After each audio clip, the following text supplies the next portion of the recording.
Vamos al desarrollo de nuestras noticias.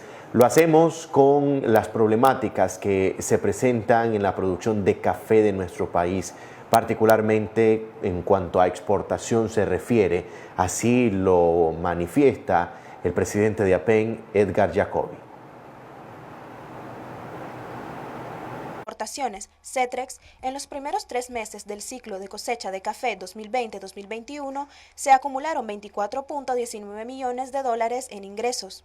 Guillermo Jacobi, presidente de la Asociación de Productos y Exportadores de Nicaragua, nos habla acerca de cuáles son las problemáticas que se están dando en la exportación de este producto. Dos cosas en realidad que se están viviendo con respecto al café. Uno es, hay problemas de exportación debido a falta de contenedores, pero también estamos hablando que ha habido una reducción en la cantidad y el volumen exportable debido a condiciones tarifarias, debido a condiciones impositivas y obviamente pues problemas que han surgido a raíz de la crisis sanitaria que estamos pasando en estos momentos y los huracanes, pues que también tenemos problemas climáticos. Es decir, el café tiene una serie de afectaciones y todo eso suma para que haya habido una disminución importante en el volumen exportado. Jacobi asegura que el problema no se encuentra en la demanda de este producto, sino en la falta de recursos para producirlo. El café está teniendo demanda, es más, los precios han estado subiendo debido a la demanda que tiene el café. Lo que está sucediendo es de que el costo para producir el café se aumentó considerablemente debido a la reforma fiscal del 2019. Entonces, esta reforma gravó los insumos agrícolas que son bien importantes para la producción de café. El café está, en primer lugar, está disminuyendo su volumen, pero es porque dos cosas. Primero, los precios no estaban buenos y después nos clavaron un montón de impuestos y eso hace que sea caro producir. Afirma que la reforma tributaria ha tenido un gran impacto en este sector. Imagínate que aumentó los costos de producción de 20 a 25%. Entonces, ¿qué sucede? Déjame darte algunas estadísticas que yo creo que son importantes, ¿verdad? El periodo cafetero, en primer lugar, o el año cafetero, empieza el 1 de octubre del año y termina el 30 de septiembre del siguiente año. Entonces, en el periodo cafetero que va hasta el momento que empezó el 1 de octubre del año 2020, estamos hablando que tenemos una reducción en kilogramos de 10.440.000 kilogramos. Se espera que la problemática con respecto a la falta de contenedores se resuelva de manera rápida para tener una efectividad en las exportaciones. Para Noticias 12, Fabiana Plata. Gracias, Fabiana, por ese reporte. La zafra azucarera, que está en estos momentos culminando, también ha experimentado algunas afectaciones debido a las precipitaciones que han caído en algunas zonas productivas. Las lluvias de las últimas semanas han generado afectación en el cierre de la zafra azucarera nacional, explica Mario Amador. Con esto vamos a haber terminado una zafra que pensábamos que iba a ser una muy buena zafra, pero que terminó con dificultades producto de toda la irregularidad que hemos tenido con las lluvias esporádicas que se presentaron durante todo el periodo seco. Pues, vos sabés que la caña acumula azúcares cuando se siente, cuando se le quita el agua y se estresa la caña, cuando se pone en posición de que va a morir, ella empieza a acumular azúcares, pero cuando le cae lluvia, específicamente, ella dice, bueno, ya se pasó el peligro de la muerte y entonces voy a agarrar estos azúcares y las convierte a crecimiento vegetativo. Entonces tenés una caña grande con poco peso y con poco contenido de azúcar. Y entonces llegamos a los ingenios en la última parte de la zafra y se nos vinieron al suelo los rendimientos industriales y los rendimientos agrícolas. Pues entonces eso nos está poniendo una zafra que probablemente va a terminar alrededor de los 16.2 millones de quintales de azúcar, convertida toda a un solo estándar de base 96, es decir, de 96% de pureza. Pues nosotros producimos azúcares de 99.8, 99.9, 99.5%, 99 grados de pureza, que son las azúcares crudas, pero el estándar internacional es de 96 grados de pureza, y entonces todo se convierte en ese mismo factor para poder tener un estándar y una misma calidad de azúcar con la que podamos comparar. Además de la producción del azúcar, esta actividad genera impacto laboral positivo durante la temporada de zafra. No tuvimos problemas de mano de obra. Nicaragua ha venido avanzando fuertemente en la mecanización de su producción. Ya estamos a niveles, digamos, el ingenio Monterroso y el ingenio San Antonio, que son los más grandes, están a niveles y el mismo ingenio Montelimar, que es el más pequeño de los cuatro, estamos a niveles de 95% de mecanización en los procesos de corte de caña. Entonces, el resto de labores son labores más o menos permanentes, lo que es siembra, manejo de la producción agronómica, de labores culturales que se tienen que hacer durante todo el año. Es una mano de obra bastante permanente que se mantiene durante casi todo el año. Pues entonces, en el periodo de zafra crecemos un poco en empleo por la gente que se tiene que contratar adicionales para transporte de caña, para ese tipo de cosas, pero más o menos nos mantenemos con los mismos niveles, y entonces son empleos bastante permanentes. Pues tenemos más o menos, calculamos nosotros, unos 36.500 empleos de forma permanente en la industria azucarera, y alrededor de 130.000-150.000 empleos de manera indirecta en la industria, en todo lo que es el componente de la industria azucarera como un todo. Puede incluir transportistas, bodegas, almacenamiento, comercializadores, etcétera, de la caña de azúcar. Marcos Medina, Noticias 12. Veamos ahora las condiciones climáticas para el territorio nacional en las próximas horas.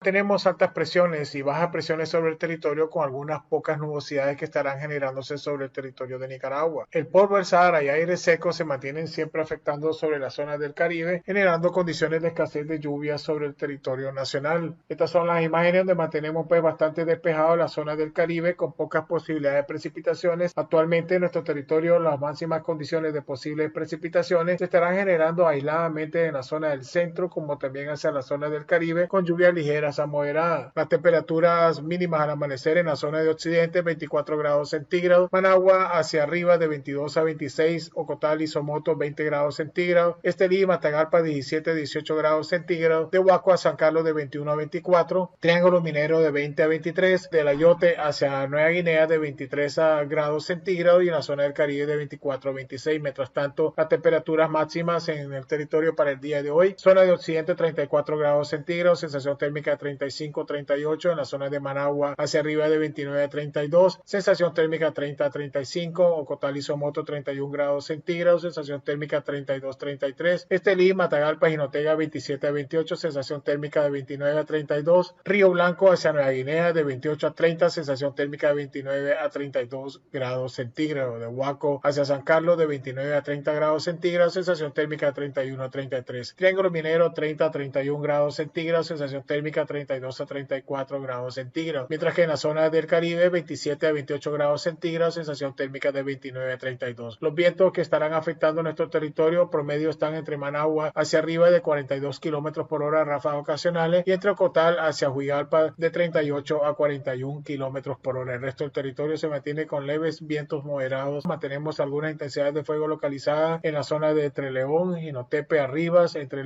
San Francisco Libre, Buaco, entre Bilwi, Princesa Polka y cerca de Bismuna y Huaspán, que se están generando algunas intensidades de fuego. Mantenemos siempre las influencias entonces de estas altas presiones y bajas presiones con pocas formaciones de nubosidades, y esperamos que durante los próximos días, principalmente entre el día lunes a martes, podamos mejorar las condiciones de precipitaciones en el territorio nacional.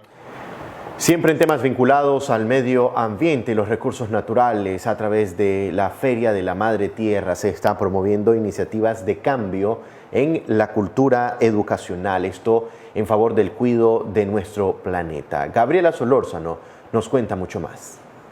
Jorge Mendoza, de la Coordinadora de la Niñez, afirma que por el momento sigue siendo un reto articular la educación en el país con el fin de asumir el cambio cultural para educar en el cuidado del medio ambiente y madre tierra. Lamentablemente ahorita no están articulados, no se ha logrado una articulación de los tres subsistemas, todos los subsistemas de educación en el país, que hacen que avancemos de manera un poco más lenta en el cumplimiento de los objetivos que tenemos planteados, particularmente en la Agenda de Educación 2030, que establece un objetivo, el número 4, y que también establece un objetivo para el tema del cuidado del medio ambiente, ¿no? Entonces, estamos en una situación que se hace necesaria una reforma curricular para adecuarla a los nuevos tiempos y a los desafíos que plantea esta aldea global.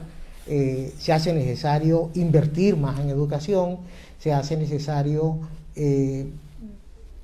tratar de formar de manera más adecuada a los docentes del país para que puedan precisamente asumir ese cambio cultural y ese cambio que se necesita para educar en el cuidado del medio ambiente y en el cuidado de la madre tierra. Esos son desafíos que en la actualidad continúan siendo una prioridad para la educación y para el medio ambiente, que requiere esfuerzos concertados no solamente del Estado, sino también de la sociedad, también de la comunidad, de la familia, e inclusive la dimensión de educar o de cambiar la cultura a través de la educación pasa inclusive por el compromiso personal individual de los seres humanos. Marvin Torres, de Jóvenes Ambientalistas, afirma que no ven cambios sociales y que las personas aparentemente solo se quedan con la información y no se están educando en estos temas. Nosotros estamos educando o dando información, ¿verdad? Y esa es una pregunta que me hago a veces, porque nosotros tratamos de educar del tema de la basura, de las especies silvestres, etcétera, pero siento a veces como que cierto grado de frustración porque no veo cambios sociales, ¿verdad? Y eso significa que el marco moral y ético de la sociedad todavía está cerrado en que se puede tirar basura a la calle y todavía se puede comprar animales silvestres sin pensar que no tienen ningún efecto nocivo. ¿Le ha llegado la información a la gente? Sí, le ha llegado la información a la gente. La gente entiende que información significa asimilación y acción. Esa es la gran pregunta y ese es uno de los paradigmas de la educación. ¿Cómo volver la información en algo activo? ¿Cómo volver que la información me vuelva a mí un ciudadano activo? Y ahí es donde tenemos que siempre preguntarnos cómo podemos nosotros ser más asertivos. Para Noticias 12, Gabriela Solórzano. Gracias, Gabriela, por ese reporte. Y durante la temporada de lluvias que ya ha entrado en nuestro país, es necesario hacer conciencia también en la población para evitar que se tire basura en las calles y en los cauces, puesto que en esta temporada luego son las quejas de las inundaciones. Darlene Telles conversó con expertos en el tema y nos cuenta mucho más.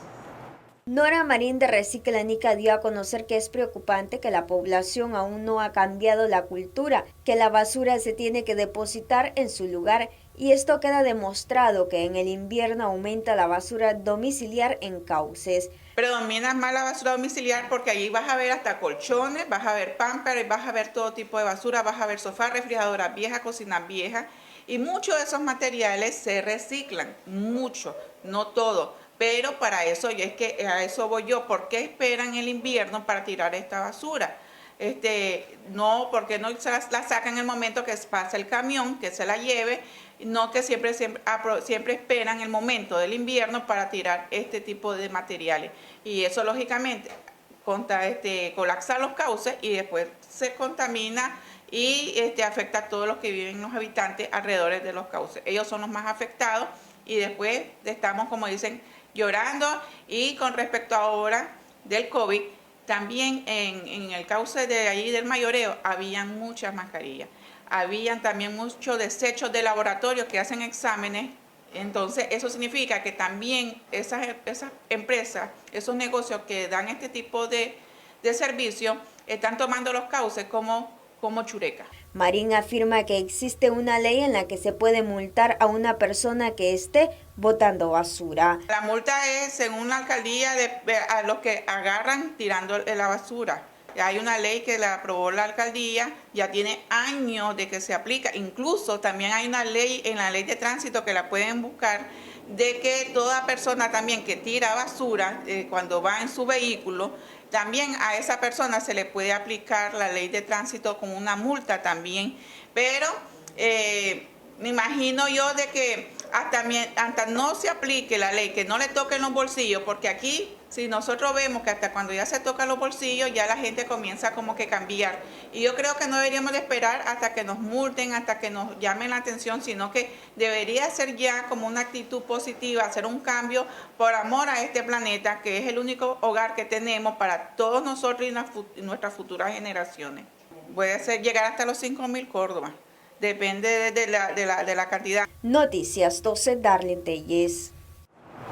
Gracias, Darlene, por ese reporte, y esas recomendaciones también hay que ser tomadas en cuenta para evitar inundaciones y afectaciones en esta temporada de invierno. Hacemos nuestro primer cambio comercial. Al regresar tendremos más informaciones de lo que acontece en nuestro país.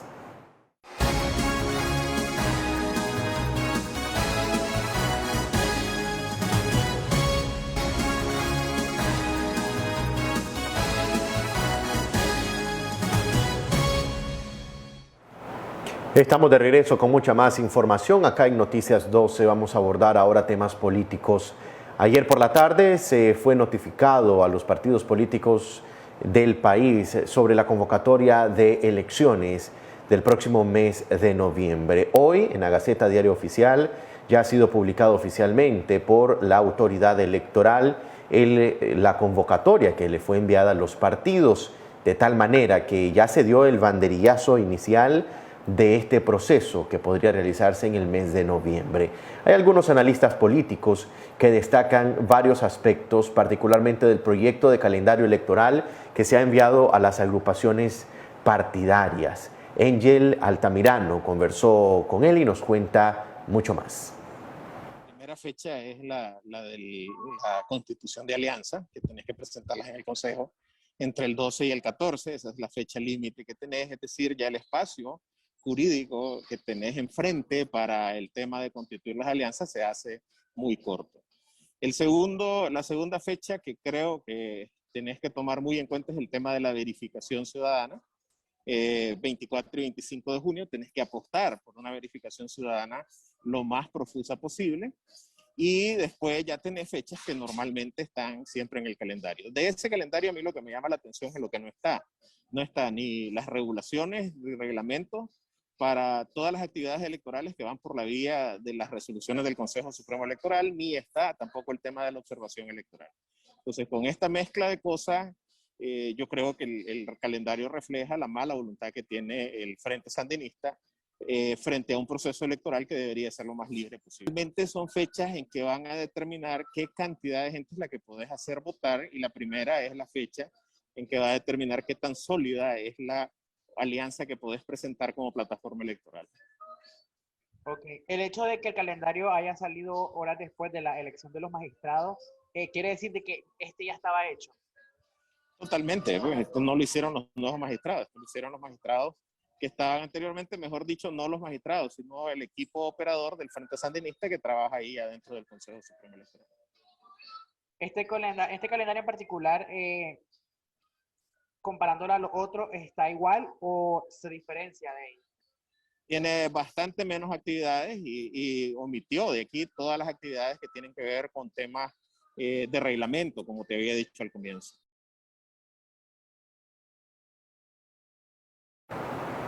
Muy bien, aparte de la situación que están viviendo los partidos opositores al tener ya las últimas horas para inscribir alianzas electorales, según lo que ha previsto el Consejo Supremo Electoral, hay otro dilema en la ciudadanía, y es que si ejercer o no el derecho al voto. Veamos qué piensan algunas organizaciones de sociedad civil. A las acciones concretas en materia de unidad, nosotros obviamente hemos procurado mantener en el mínimo de ser posible los descalificativos, siempre hemos estado abiertos, somos una plataforma, un bloque opositor totalmente amplio, plural, integral, y bueno, nosotros consideramos, ¿verdad?, de que la participación de la oposición como tal debe, por supuesto, ir también en dirección y en concordancia con los hermanos del otro bloque opositor. Ya el régimen ha lanzado su calendario electoral, prácticamente nos ha dejado días únicamente para ponernos de acuerdo, pero tiempos difíciles generan hombres y mujeres de valor que efectivamente nosotros creemos que en lo general siempre hemos estado de acuerdo que es la salida de Ortega. Serán los pormenores lo que efectivamente tendremos que ponernos de acuerdo rápidamente. De no ser posible este escenario de unidad, pues nos tocará como bloque separado, ¿verdad?, hacer las valoraciones del caso en cuanto a que si resulta o no conveniente esta participación. En tanto no haya una decisión que incluya a ambos bloques de oposición o a ambos bloques en resistencia, en este caso Alianza, los hermanos de las hermanas de Alianza Ciudadana, como los hermanos y las hermanas de Coalición Nacional, nosotros no podemos promover en este momento un abstencionismo, ¿verdad? Lo que está preguntándose es que si aún en condiciones adversas nosotros vamos a asumir realmente el reto. Eso es lo que yo creo que está posicionándose entre la opinión pública, ¿verdad? Porque estamos claros que necesitamos salir de Ortega. Y si no es por la vía electoral, ¿cuál es la otra vía? Nosotros no somos, como el régimen ha querido vendernos, promotores de violencia, ni estamos promoviendo salidas violentas. Estamos nosotros diciendo que esta es una oportunidad de oro, no para que Ortega se baje, no es ninguna escalera, sino para que el pueblo finalmente salga y que Nicaragua pueda encauzarse nuevamente por el camino democrático, con garantías y que obviamente goce con el respaldo de la comunidad internacional, que también ha dicho, primero, que las reformas electorales no satisfacen a la población nicaragüense, ¿verdad? Y segundo, ha dicho de que está dispuesta a declarar ilegítimo a Ortega o al candidato electo proveniente de unas elecciones con elementos irregulares, ¿verdad? Nosotros estamos promoviendo, de hecho, en la comunidad internacional, hemos estado en comunicación con ellos, manteniéndolos informados y al tanto de toda esta situación que ha ocurrido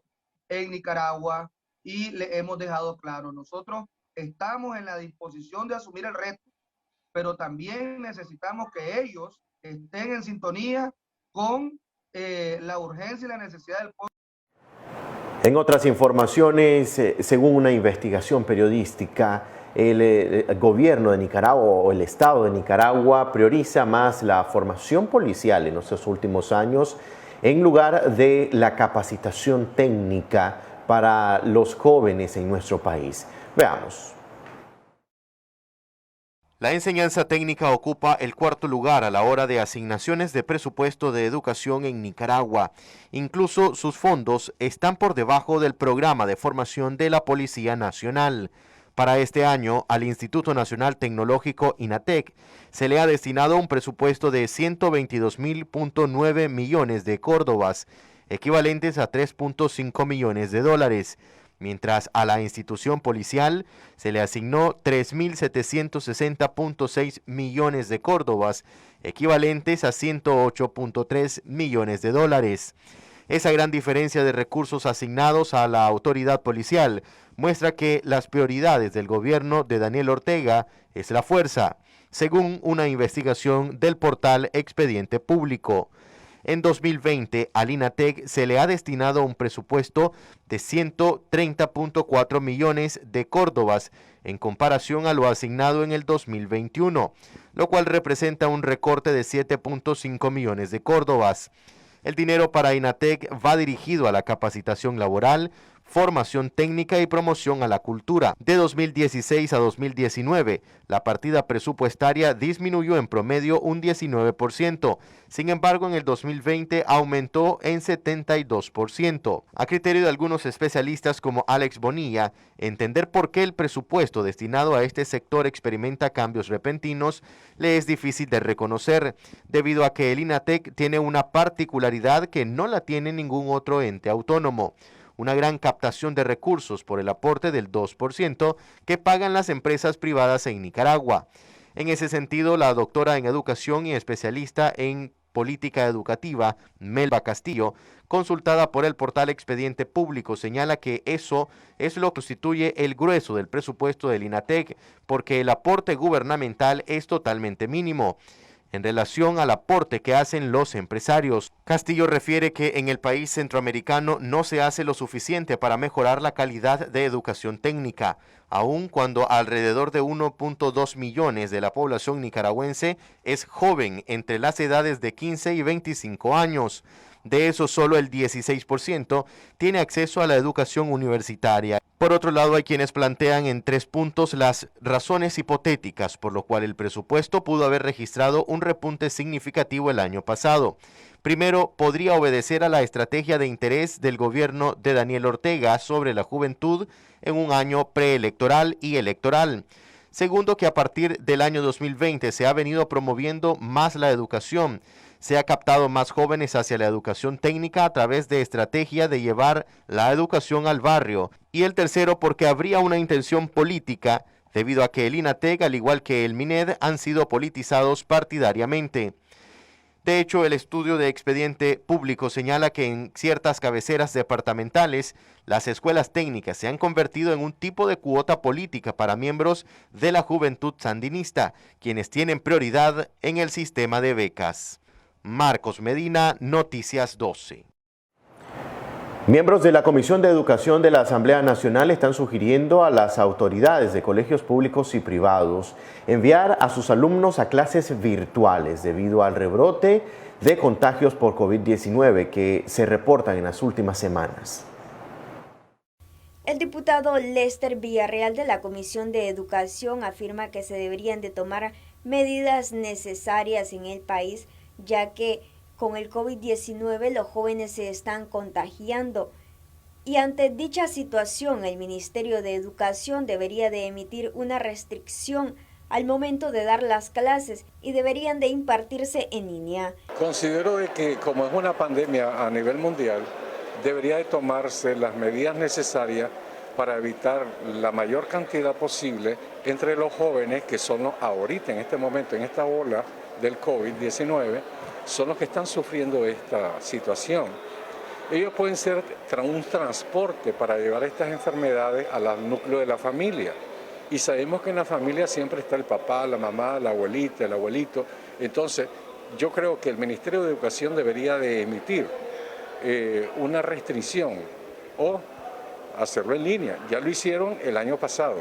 Creo que es necesario preocuparse por la salud del pueblo, no solamente pensar en fanfarrias políticas, porque esto de la educación y la salud de nuestro pueblo no debe de incluirse como politiquería, debe de incluirse como algo necesario. Una población enferma es una población que no produce, es una población enferma que está inmediatamente preocupada por toda esta situación que se está viviendo en nuestro país. Villarreal afirma que no ve ningún interés del MINED para suprimir dicha situación. Definitivamente, yo no miro ningún interés de parte del Ministerio de Educación para suprimir por un periodo las clases y se les está obligando a los niños y niñas a ir a presentarse y esto es peligroso para nuestra población. Datos del MINSA revela que en los últimos 7 días 91 personas fueron contagiadas de COVID y registra una persona fallecida. Noticias 12, Darlene Telles. Gracias, Darlene, por ese reporte, información que nos está llegando a nuestra sala de prensa. Y es que en San Rafael del Sur las autoridades de migración han acortado el periodo de residencia a un sacerdote misionero de esa localidad. Así ha sido publicado a través de sus cuentas oficiales en redes sociales. Es el sacerdote que usted ve en imágenes. Se habla de Fray Damián Muratori, a quien la Dirección General de Migración y Extranjería de nuestro país ha notificado que el pasado 30 de abril la revocación de su estado migratorio a ese sacerdote franciscano encargado del santuario El Tepeyac y vicepostulador de la causa de beatificación del siervo de Dios Odorico de Andrea. 90 días fue el plazo de estancia que aún se desconoce si será renovable. tras esta notificación que ha hecho Migración al sacerdote misionero. Este hecho ha provocado indignación y preocupación en la población católica de San Rafael del Norte, dado a que este misionero italiano que llegó a tierras nicaragüenses en 1976 ha desgastado su cuerpo en distintas ciudades del país y desde el año 2000 ha trabajado arduamente en la misión pastoral en San Rafael del Norte como encargado del santuario franciscano El Tepeyac, y lleva también en sus hombros la causa de beatificación del apóstol del norte en las montañas de Jinotega, cuya diócesis goza de una excelente estima de la población del ámbito rural y urbano. El comunicado asegura que esperan una pronta aclaración de parte de las autoridades correspondientes que de alguna manera brinde tranquilidad a los sanrafaelinos que esperan se resuelva positivamente esta situación con Fray Damián, debido a que existe el antecedente reciente de la negación de permisos de estadía en Nicaragua a dos sacerdotes franciscanos que ejercían misión en nuestro país. Hablamos de Fray Javier Lemus y Fray Fabián Mejía. Repetimos, información que nos está llegando a nuestra sala de prensa y que ya hemos constatado a través de cuentas oficiales, es que Migración ha dado al menos 90 días de estancia y ha recortado el estatus migratorio de Fray Damián Muratori. Él es sacerdote franciscano misionero en San Rafael del Norte y quien lleva también la causa de beatificación del siervo de Dios Odorico de Andrea. Estaremos pendientes del comunicado oficial que brinden eventualmente las autoridades de Migración y Extranjería. Seguimos con más informaciones, esta vez de carácter internacional. El presidente de Colombia, Iván Duque, ha pedido un diálogo para resolver la crisis que se está dando en esa nación. Veamos el reporte. Colombia cumple su 9º día de manifestaciones en contra del gobierno de Iván Duque. Las protestas aflojaron el jueves en todo el país, aunque en la tarde había convocatorias en Bogotá y Pereira, donde la víspera balearon a 3 manifestantes, uno de ellos diagnosticado con muerte cerebral. Las movilizaciones han sido en su mayoría pacíficas y festivas, pero en algunas ciudades se han presentado disturbios y choques con la fuerza pública que dejan 24 muertos. La juventud ha abierto los ojos y quiere un futuro mejor para el país, que estamos cansados del mismo gobierno y que se pasen la pelota del uno al otro y que no hayan garantías para las personas y los ciudadanos. El presidente llamó el jueves a un diálogo entre quienes marchan y quienes no marchan. El consejero presidencial Miguel Ceballos, mediador del gobierno con los manifestantes, aseguró en un mensaje a Blue Radio que hay que escuchar a todos los sectores del país, pero también el país tiene que escuchar al gobierno. Ceballos aseguró que citará a los líderes de las protestas el lunes en un lugar fuera de la sede presidencial. Desde el 28 de abril, sindicatos, estudiantes, indígenas, ambientalistas, entre otros sectores, se congregaron alrededor del llamado Comité Nacional del Paro para exigir cambios en las políticas de gobierno. No estamos apoyando el paro, no estamos en favor ni en contra de nadie, simplemente estamos en favor de la paz. Y estos son actos que contribuyen a la paz. Los líderes de las movilizaciones se dijeron abiertos a un diálogo con Duque sin intermediarios, pero exigieron desmilitarizar el país. El Ministerio de Defensa desplegó 47.500 uniformados en todo el territorio durante las manifestaciones y culpa a disidencias de las FARC y al ELN de lo que consideró vandalismo en las calles. La ONU, la Unión Europea, Estados Unidos y organismos defensores de derechos humanos rechazaron los abusos policiales durante las manifestaciones. Continuamos con más información y es que todavía la pandemia continúa azotando a varios países del mundo y existe mucha preocupación, particularmente en Argentina. Y es que se ha revelado la crisis de clínicas privadas en Argentina tras el azote del COVID-19. Centenares de camas vacías en las clínicas de Buenos Aires en pleno azote de la pandemia. Mientras las muertes por COVID-19 alcanzan nuevos récords en Argentina con más de 660 muertos este miércoles, unidades de cuidados intensivos como esta en la Clínica San Andrés de la capital permanecen silenciosas. Los monitores de los respiradores guardan sus envoltorios de fábrica. Los armarios están llenos de medicamentos y jeringuillas sin usar. La clínica cerró sus puertas a principios de año al morir su dueño. Sus herederos se desentendieron de sus 144 trabajadores, que ahora ocupan la clínica a la espera de que la justicia defina la sucesión. No entienden este desperdicio de recursos cuando hay muchos hospitales desbordados. Es una vergüenza que no nos den la posibilidad de poder abrir las puertas y poder ayudar en esta pandemia. Pese a la necesidad de camas, las clínicas privadas luchan por sobrevivir. El coronavirus les ha dejado sin muchos enfermos con otras patologías y aseguran que pierden dinero con los pacientes COVID. Al menos 9 clínicas han cerrado en el área del Gran Buenos Aires este último año. Los costes generales de los hospitales aumentaron un 36% el año pasado. Un paciente COVID cuesta por día entre 700 y 1.000 euros, mientras que la ayuda del seguro estatal asciende al equivalente a 800 euros para toda su convalecencia. Hay varias naciones y farmacéuticas que se encuentran en conflictos, estos tras la propuesta de liberación de patentes de la vacuna del coronavirus. El debate sobre hacer de la vacuna contra el COVID-19 un bien común se calienta en el momento en que las farmacéuticas publican ganancias récord.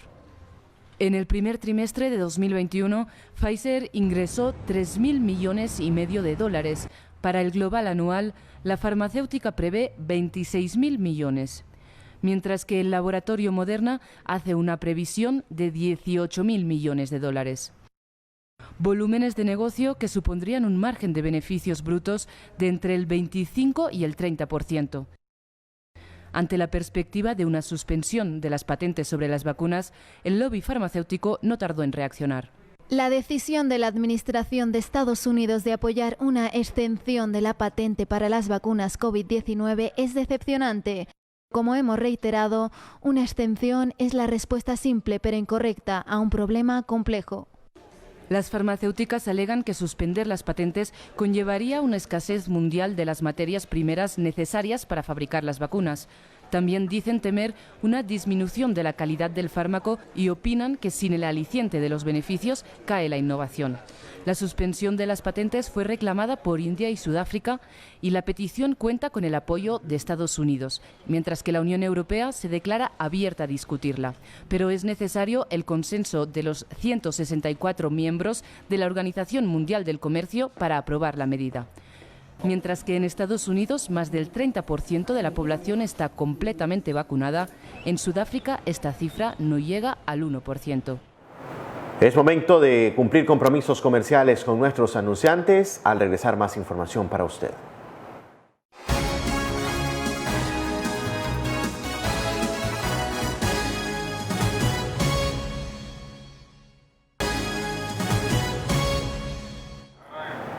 Gracias por continuar informándose con nosotros. En Noticias 12, trabajadores de una empresa de zona franca ubicada en Tipitapa aseguran están en una huelga de brazos caídos. Esto porque todavía las autoridades de esa empresa no les resuelven el asunto de sus liquidaciones.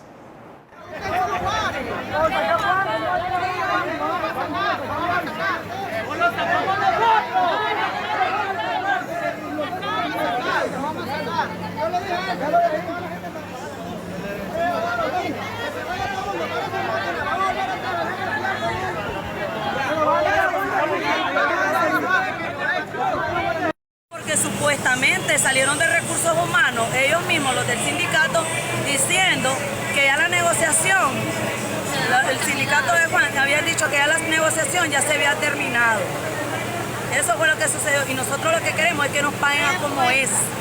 No que nos van a dar la tontera que nos van a dar. La vuelta para allá. Aquí nadie nos informa de que cómo se nos va a pagar. También queremos aclararle que aquí nadie los paró como trabajadores. No lo quieren reconocer. Nosotros no queremos ya la negociación que hizo Juan con Eduardo. Eso ya no lo queremos. Queremos una nueva negociación y estamos apoyando como trabajadores. Hoy la respuesta la queremos hoy. Si no, sigue el paro aquí en la empresa. Sino que cierren esta mierda ya. La verga ya. DJ Bar. Pero manden con Roser.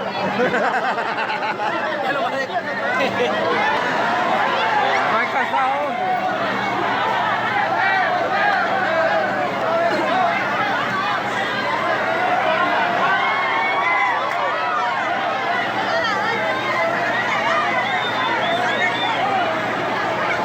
lo cual pues la gente está dispuesta a parar labores como está ahorita pues y no acceder hasta que estos señores respeten la negociación que se está haciendo sobre la mesa, que conforme sus liquidaciones, donde ellos pues se niegan a negociar pues con los trabajadores en representación nosotros como ellos, hacia ellos, lo cual pues si ustedes pueden ver se repite lo mismo que pasó en el 2020, del mes de julio 24 y 27, que aquellos trabajadores fueron pisoteados de igual manera, lo cual ellos están demandando ante los tribunales, pues están con una apelación y lo representa el doctor López, pues, procurador laboral, lo cual pues esto es lo que está pasando en este momento y Tegra lo comunica que la negociación la vamos a seguir hasta el día lunes.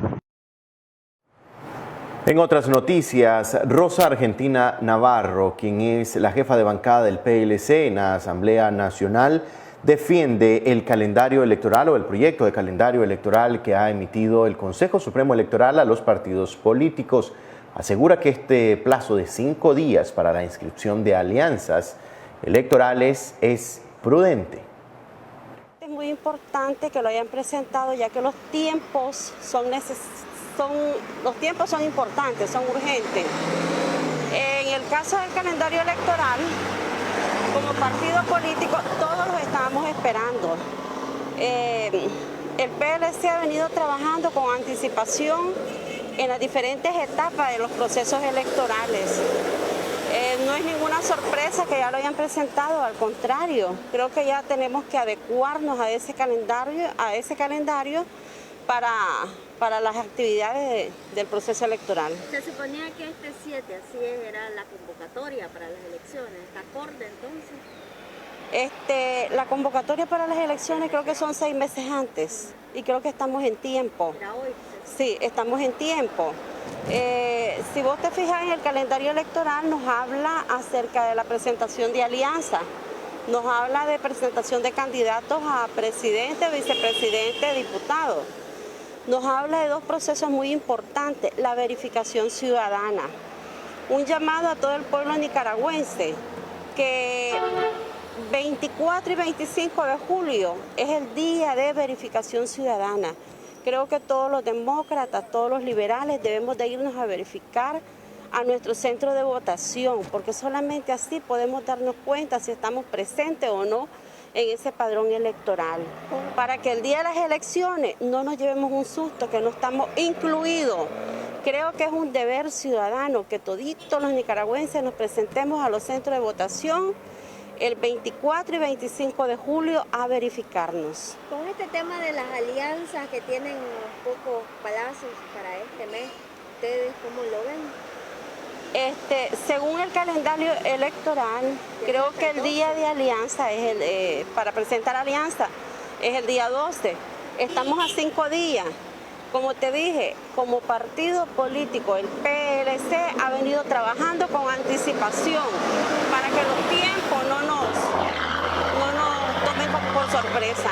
El PLC ha venido platicando con diferentes partidos políticos y a la vez con movimientos. Y creo que 5 días, pues, es prudente. Continuamos con más informaciones. El escritor nicaragüense Mario Urtecho ha publicado su más reciente obra, un libro de historia que se titula 200 años en Veremos, en el marco del Bicentenario de Independencia de Centroamérica.